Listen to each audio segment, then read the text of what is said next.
আজকে রাত্রেবেলা অনুমান 2:15 দিকে আমার কাছে একটা বিশেষ সূত্রে খবর আছে যে একটা স্কুটি নিয়ে দুজন লোকাল ছেলে এখানে কুমারঘাটের, তারা কুমারঘাটের দিক থেকে পেঁচাতল থেকে একটা স্কুটি নিয়ে সেটা নেশাদ্রব্য যেটি আমরা লোকালি হেরোইন বলি অংশটা নিয়ে কাউকে দেওয়ার উদ্দেশ্যে যাচ্ছিল। তখন আমরা আমার নেতৃত্বে থানার second officer Remoni Halam, SI Pankaj Barman এবং স্টাফ একটা টিম মিলে আমরা 91 মাইল নাকাতে একটা বসি।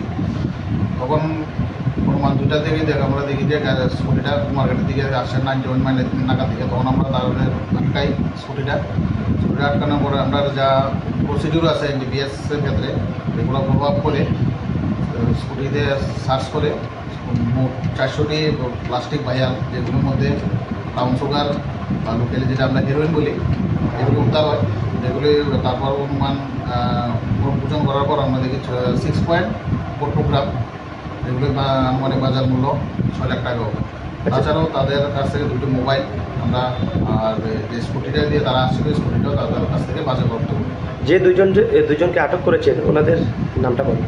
একজন হচ্ছে দীপরাজ দাস, বাড়ি কুমারঘাট, আর সুকান্তনগর দাস চৈরুর।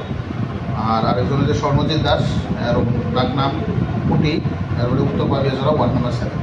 তাদের বিরুদ্ধে আপনারা কি মামলা হাতে? তাদের বিরুদ্ধে আমরা এনডিপিএস মামলায় নথিভুক্ত করি এবং আজকে রিমান্ড চেয়ে তাদের আদালতে সতর্ক করিব।